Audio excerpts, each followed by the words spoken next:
warahmatullahi wabarakatuh. Perkenalkan, nama saya Aulia Ragigama dan bersama rekan-rekan saya yaitu Dia Ayu Anggraini, Dimas Kito Wimarhaki, dan Rahma Fajriana. Di sini kami akan memberikan materi kepada anak-anak tentang perkembangan Islam pada masa Daulah Bani Umayyah di Damaskus. Adik-adik udah pada tahu belum nih bagaimana perkembangan Islam pada masa Daulah Bani Umayyah? Oke, kita mulai ya. Bani Umayyah atau Kekhalifahan Umayyah adalah kekhalifahan Islam pertama setelah masa Khulafaur Rasyidin yang memerintah dari 661 sampai 750 Masehi di Jazirah Arab yang berpusat di Damaskus, Syria, serta dari 756 sampai 1031 di Cordoba, Andalusiana, Spanyol. Nama dinasti ini diambil dari nama tokoh Umayyah bin Abd Syams. Masa kekuasaan Daulah Bani Umayyah hanya berumur 90 tahun, yaitu dimulai pada masa kekuasaan Muawiyah bin Abi Sufyan, di mana pemerintahan yang bersifat Islamiyah berubah menjadi kerajaan. Turun-temurun dinasti setelah Hasan bin Ali bin Abi Thalib menyerahkan jabatan kekhalifahan kepada Muawiyah bin Abu Sufyan dalam rangka mendamaikan kaum muslimin. Suksesi kepemimpinan secara turun-temurun, Sufyan mewajibkan seluruh rakyat untuk menyatakan setia terhadap anaknya Yazid bin Muawiyah. Muawiyah bin Abu Sufyan bermaksud mencontoh sistem dinasti di Persia dan Bizantium. Dia memang tetap menggunakan istilah khalifah, namun dia memberikan interpretasi baru dari kata-kata itu untuk mengagungkan jabatan tersebut. Dia menyebutnya khalifah Allah dalam pengertian penguasa yang diangkat oleh Allah. Di antara khalifah-khalifah besar dinasti Bani Umayyah ini adalah Muawiyah bin Abi Sufyan, Abdul Malik bin Marwan, Walid bin Abdul Malik, Umar bin Abdul Aziz, dan Hashim bin Abdul Malik. Baiklah, cerita selanjutnya akan dilanjutkan oleh Kak Dia. Assalamualaikum warahmatullahi wabarakatuh. Izin perkenalkan diri, nama Dia Ayu Anggraini, NPM 1901011041. Di sini saya akan menjabarkan tentang tokoh-tokoh Bani Umayyah. Tokoh-tokoh Bani Umayyah terdiri dari 7, yaitu yang pertama ada Muawiyah bin Abi Sufyan. Muawiyah bin Abi Sufyan lahir 4 tahun menjelang Rasulullah SAW menjalankan dakwah di kota Mekah.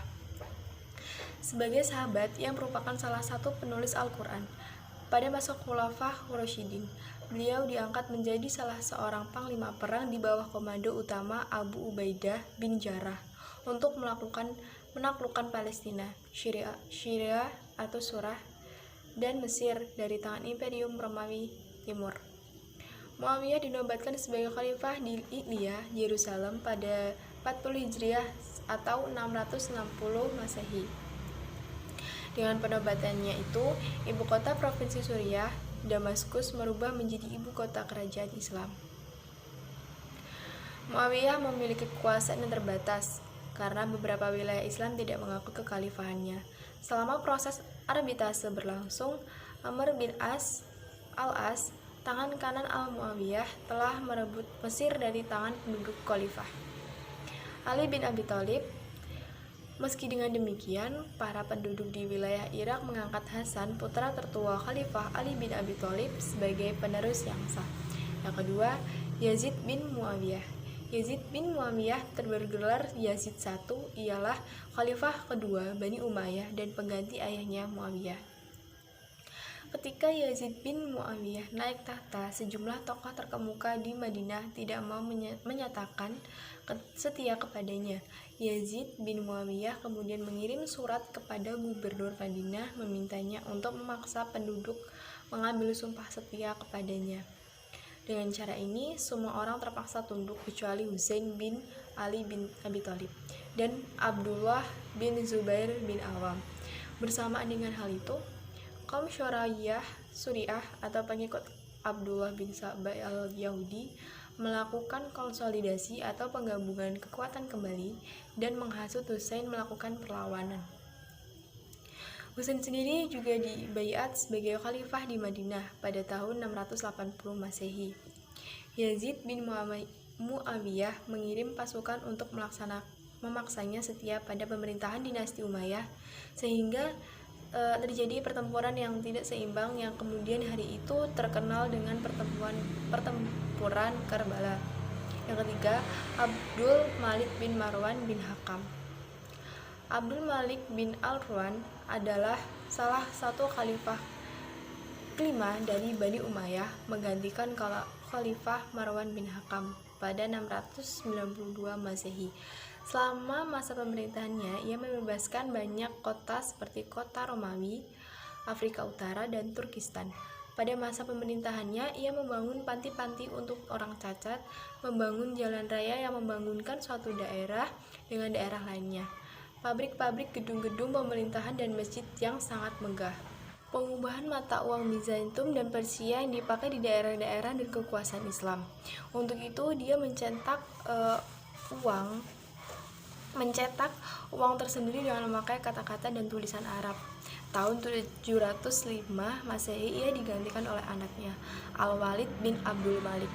Hasil pembangunan pada masa Abdul Malik meliputi yang pertama, membentuk mahkamah tertinggi, kedua, pergantian bahasa resmi atau bahasa Persia dan Romawi menjadi bahasa Arab, yang ketiga, penggantian mata uang, yang keempat, membangun pos, yang kelima, mendirikan bangunan-bangunan seperti pabrik, Darussaniah, Masjid Qobatu Sa'rah, memperluas Masjid Al-Haram. Yang kelima, Umar bin Abdul Aziz. Umar bin Abdul Aziz adalah putra mahkota dari Gubernur Mesir Abdul Aziz. Beliau masih memiliki garis keturunan dengan Khalifah Umar bin Khattab. Ketika mendengar bahwa dirinya telah dinobatkan sebagai khalifah oleh Khalifah Sulaiman bin Abdul Malik dan disetujui oleh seluruh masyarakat, ia tidak bisa menolak. Beliau berucap, "Innalillahi wa inna ilaihi raji'un." Lalu ia menyampaikan amanah tersebut. Hadirin sekalian, aku telah dibebani tugas dan tanggung jawab yang sangat berat tanpa terlebih dulu meminta pendapatku. Jabatan ini bukan pula atas permintaanku. Karena itu aku membebaskan kalian dari baiat yang telah kalian lakukan. Pilihlah orang yang paling kalian sukai menjadi khalifah. Yang keenam, Yazid bin Abdul Malik bin Marwan bin Hakam. Sepeninggal Umar bin Abdul Aziz, kekuatan Bani Umayyah berada di bawah khalifah Yazid bin Abdul Malik. Penguasa yang satu ini terlalu gandrung kepada kemewahan dan kurang memperhatikan kehidupan rakyat. Masyarakat yang sebelumnya hidup dalam ketentraman dan kedamaian pada zamannya merupakan menjadi kacau dengan latar belakang dan kepentingan etis politis. Masyarakat menyatakan konfrontasi terhadap pemerintahan Yazid bin Abd al-Malik yang selanjutnya, yaitu ketujuh, Hisham bin Abdul Malik bin Marwan. Kerusuhan terus berlanjut sehingga masa pemerintahan khalifah berikutnya, Hisham bin Abdul Malik. Di zaman Hisham ini muncul satu kekuatan baru yang menjadi tantangan berat bagi pemerintahan Bani Umayyah. Kekuatan ini berasal dari kalangan Bani Hashim yang didukung oleh golongan Mawali dan merupakan ancaman yang sangat serius dalam perkembangan berikutnya. Kekuatan baru ini mampu menggulingkan dinasti Umayyah dan menggantikan dengan dinasti baru, Bani Abbas. Sebenarnya Hisham bin Abdul Malik adalah seorang khalifah yang kuat dan terampil. Akan tetapi karena gerakan oposisi terjadi kuat, khalifah tidak berdaya dan mematahkannya. Sekian, saya akhiri, wabillahi taufiq wal hidayah. Wassalamualaikum warahmatullahi wabarakatuh. Assalamualaikum warahmatullahi wabarakatuh. Perkenalkan, nama saya Dimas Kito Marhagi, NPM 1901012009, jurusan PAI kelas D. Baiklah, di sini saya akan melanjutkan materi tentang kemajuan masa dinasti Umayyah. Yang A, bidang pemerintahan. Pada masa dinasti Umayyah, pusat pemerintah dari Madinah dipindahkan ke Damaskus. Keputusan ini berdasarkan pada pertimbangan politis dan keamanan. Karena letaknya jauh dari Kufah, pusat kaum Syiah, dan juga jauh dari Hijaz, tempat tinggal Bani Hashim. Lebih dari itu, Damaskus yang terletak di wilayah Sam atau Suriah adalah daerah yang berada di bawah genggaman Muawiyah selama 20 tahun sejak diangkat menjadi gubernur di bawah genggaman di distrik ini pada zaman Khalifah Umar bin Khattab. Dalam menjalankan pemerintahannya, Khalifah dinasti Umayyah dibantu oleh beberapa al-khutab atau sekretaris yang meliputi satu, Kitab Ar-Rasail, yaitu sekretaris yang bertugas menyelenggarakan administrasi dan surat menyurat dengan pembesar-pembesar setempat. Yang kedua, Katib Al-Jun, yaitu sekretaris yang bertugas menyelenggarakan hal-hal yang berkaitan dengan ketentaraan. Yang ketiga, Katib Asyurah, yaitu sekretaris yang bertugas menyelenggarakan pemeliharaan keamanan dan ketertiban umum. Dan yang keempat, Katib Al-Qabdi, yaitu sekretaris yang bertugas menyelenggarakan tertib hukum melalui badan-badan peradilan dan hakim setempat. Kemudian Muawiyah juga memisahkan antara urusan keuangan dan urusan pemerintahan. Dia mengangkat seorang gubernur di setiap provinsi untuk melaksanakan pemerintahan.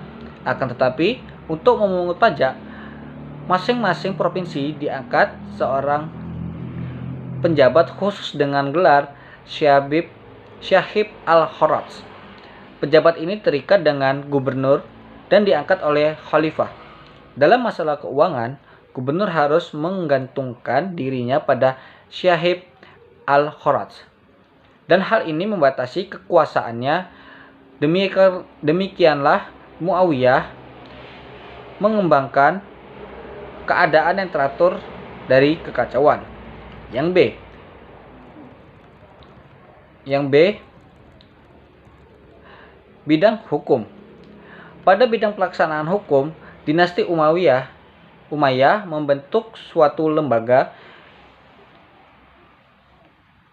yang bernama Nizhab al-Qabdah atau organisasi kehakiman. Kekuasaan kehakiman di zaman ini dibagi ke dalam 3 badan, yaitu 1. Al-Qabdi, lembaga yang bertugas memutuskan perkara dengan ijtihad, karena pada waktu itu belum ada mazhab 4 ataupun mazhab-mazhab lainnya. Pada waktu itu, Al-Qabdi menggali hukum sendiri dari Alkitab dan As-Sunnah dengan berijtihad. Yang kedua, Al-Hisab, lembaga yang bertugas menyelesaikan perkara-perkara dan soal-soal pidana yang memerlukan tindakan cepat. Yang ketiga, An-Nazhar fil Mazhalim, mahkamah tertinggi atau mahkamah banding adalah lembaga peradilan dipegang oleh orang Islam, sedangkan semua kalangan non-muslim mendapatkan otonomi hukum di bawah kebijakan masing-masing pemimpin agama mereka. Yang C, bidang kemiliteran. Pada masa pemerintahan dinasti Umayyah, perkembangan militer bangsa Arab telah mencapai kemajuan yang signifikan. Dalam peperangan dengan tentara Bizantium, bangsa Arab sekaligus mempelajari kelebihan metode militer Romawi dan menggunakannya sebagai model mereka. Sebagai organisasi militer, Muawiyah adalah yang paling unggul di antara rekan-rekan sezamannya. Ia mencetak bahan mentah yang terdiri atas pasukan Suriah menjadi satu kekuatan militer Islam atas organisasi kesukuan tentara Umayyah. Secara umum dirancang mengikuti struktur organisasi tentara. Secara umum, dengan Qurdus Legiun, ekspansi yang dilakukan pemerintahan dinasti Umayyah berhasil melakukan penaklukan yang meliputi 3 wilayah. Yang pertama, melawan pasukan Romawi di Asia Kecil. Yang kedua, wilayah Afrika Utara. Dan yang ketiga, wilayah Timur. Yang D, bidang ekonomi. Pada masa dinasti Umayyah, ekonomi mengalami kemajuan luar biasa. Dengan wilayah penaklukan yang begitu luas, maka hal itu memungkinkannya untuk mengeksploitasi potensi ekonomi negeri-negeri taklukan. Mereka juga dapat mengangkut sejumlah besar budak ke dunia Islam. Penggunaan tenaga kerja ini membuat bangsa Arab hidup dari negeri taklukan dan menjadikannya kelas pemungut pajak dan sekaligus memungkinkannya mengeksploitasi negeri-negeri tersebut, seperti Mesir, Suriah, dan Irak. Yang E, bidang sosial. Pada masa dinasti Umayyah, orang-orang Muslim Arab memandang dirinya lebih mulia dari segala bangsa, bukan Arab atau Mawali. Orang-orang Arab memandang dirinya Sayyid, yaitu tuan, atas bangsa bukan Arab. Seakan-akan mereka dijadikan Tuhan untuk memerintah, sehingga antara bangsa Arab dengan negeri taklukannya terjadi jurang. Pemisah dalam hal pemberian hak-hak bernegara di bawah penguasaan Yazid bin Muawiyah, penggunaan anggur menjadi sebuah tradisi. Pesta anggur biasanya dilakukan bersamaan dengan pesta musik. Permainan dadu dan kartu juga dipraktekkan di dalam kerajaan. Yang F, bidang keagamaan. Pada masa dinasti Umayyah, terdapat beberapa gerakan pemikiran keagamaan. Hal ini ditandai pada paruh pertama abad ke-8. Hoshil bin Atta wafat tahun 748 Masehi, seorang pendiri mazhab rasionalisme yang disebut Mu'tazilah. Orang Mu'tazilah memperoleh sebutan itu karena mendakwahkan seajaran bahwa siapapun melakukan dosa besar dianggap telah keluar dari barisan orang beriman, tapi tidak menjadikan kafir. Dalam hal ini, orang semacam itu berada dalam kondisi pertengahan antara kedua status itu, manzilah bainal manzilatul. Washail pernah belajar kepada Hasan al-Basri. Ia cenderung pada doktrin kebebasan berkehendak atau free will, yang kemudian menjadikan doktrin utama dalam sistem keyakinan orang Mu'tazilah. Yang G, bidang pendidikan dan ilmu pengetahuan. Pada periode dinasti Umayyah, belum ada pendidikan formal. Putra-putra khalifah dinasti Umayyah biasanya disekolahkan ke Badiah, gurun Suriah, untuk mempelajari bahasa Arab murni dan mendalami puisi. Kesanalah Muawiyah mengirimkan putranya yang kemudian menjadikannya Yazid bin Muawiyah. Baiklah, cukup sekian pembahasan materi dari saya. Apabila ada kesalahan kata-kata, saya mohon maaf. Wallahu muwaffiq ila aqwamit thoriq. Wassalamualaikum warahmatullahi wabarakatuh. Kemunduran Bani Umayyah 1. Bani Umayyah mengalami keruntuhan oleh banyak hal. Di antaranya adalah terbaginya kekuasaan Daulah Bani Umayyah ke dalam dua wilayah. Khalifah Marwan bin Muhammad berkuasa di wilayah semenanjung Tanah Arab, dan Khalifah Yazid bin Umar berkuasa di wilayah Wasit. Namun, yang paling kuat di antara kedua wilayah tersebut adalah yang berpusat di semenanjung Tanah Arab, sehingga para pendiri kerajaan Daulah Bani Abbasiyah terus-menerus mengatur strateginya untuk menumbangkan Khalifah Marwan dengan cara apapun, termasuk menghabisi nyawanya. Dan di antara faktor kemunduran dinasti Bani Umayyah pertama, yaitu di antaranya yang pertama, sistem pergantian khalifah melalui garis keturunan adalah suatu yang baru bagi tradisi Arab yang lebih menekankan aspek senioritas. Pengaturannya tidak jelas. Ketidakjelasan sistem pergantian khalifah ini menyebabkan terjadinya persaingan yang tidak sehat di kalangan anggota keluarga istana. Yang kedua, latar belakang terbentuknya dinasti Bani Umayyah tidak bisa dipisahkan dari konflik-konflik politik yang terjadi di masa Ali bin Abi Thalib. Sisa-sisa Syiah atau para pengikut Ali dan Khawarij terus menjadi gerakan oposisi, baik secara terbuka seperti di masa awal dan akhir maupun secara tersembunyi seperti di masa pertengahan kekuasaan Bani Umayyah. Penumpasan terhadap gerakan-gerakan ini banyak menyedot kekuatan pemerintah. Yang ketiga, pada masa kekuasaan Bani Umayyah, pertentangan etnis antara suku Arab Utara, Bani Quraisy, dan Arabian Selatan atau Bani Khalaf yang sudah ada sejak zaman sebelum Islam semakin meruncing. Perselisihan ini mengakibatkan para penguasa Bani Umayyah menjadi kesulitan untuk menggalang persatuan dan kesatuan. Di samping itu, sebagian besar golongan Mawali atau non-Arab, terutama di Irak dan wilayah bagian timur lainnya, merasa tidak puas karena status Mawali itu menggambarkan suatu inferioritas ditambah dengan keangkuhan bangsa Arab yang diperlihatkan di masa Bani Umayyah.